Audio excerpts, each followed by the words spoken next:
Hello, mga kabayan, good morning. Kaon tag Indomie.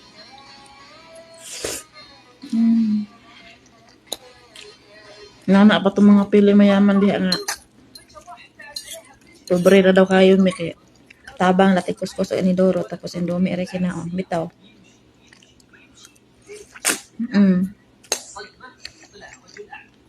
Ay pagbuot ka sa siyam katuig na ko diri ah. Diri ko nabuhi si Indomie.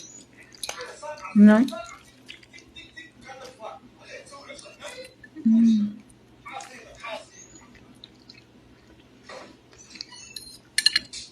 Kung ikaw dili mo ni kaya nga pagkaon sa pila ka tuig nimo diri sa abroad, ayan na lang abroad.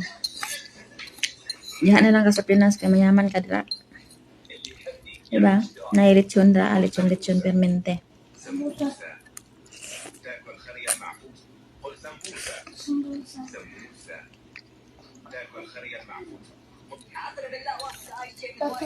Ano kinabuhi na mo diri ay Indomie.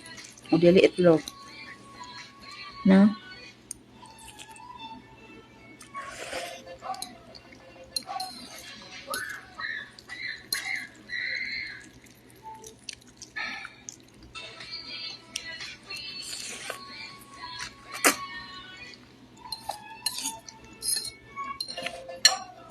Mara na yung pagkaon guys, wala kanon. Noodles lang.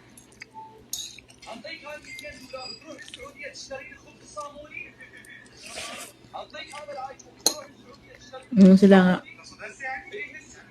Ang mga OFW sa Middle East kay dagkog sweldo pero Indomie ra itlog ang pagkaon. At least na ipagkaon. Diba? Na sweldo na ipagkaon.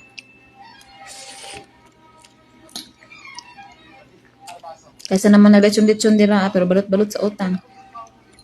Wa pa sweldo, di ba? Di pa himayad utang.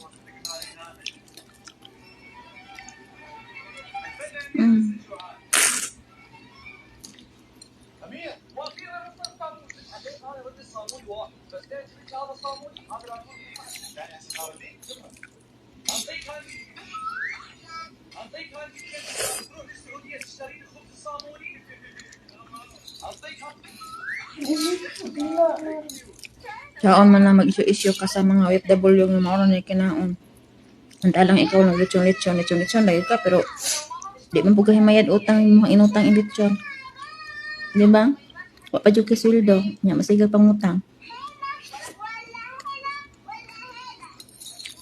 Mabnis niya na kapag human yung pangutang, nakakailas tao ng imong gutangan. Balag inlumi ako kay at least ako nabalot-balot sa utang. Ba ako'y kalaban nga giutangan. Na?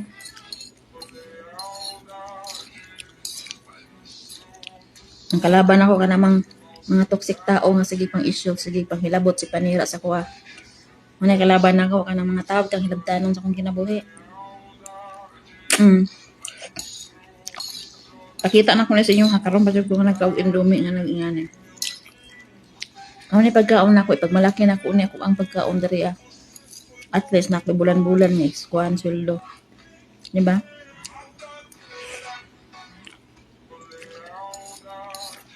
Saom lang piling mayaman da balot-balot sa utang. Na ihuman kalabano ng utangan. Di ba? Proud kay ko nga na mao ni akong pagkaon diri ah. Kaysa proud di hagdag lechon pero balot-balot sa utang ng kalaban ng utangan hindi ka bayre. Tama ba? Ay si panaway. Malechon-lechon gani ka kanang bayad-bayad pod.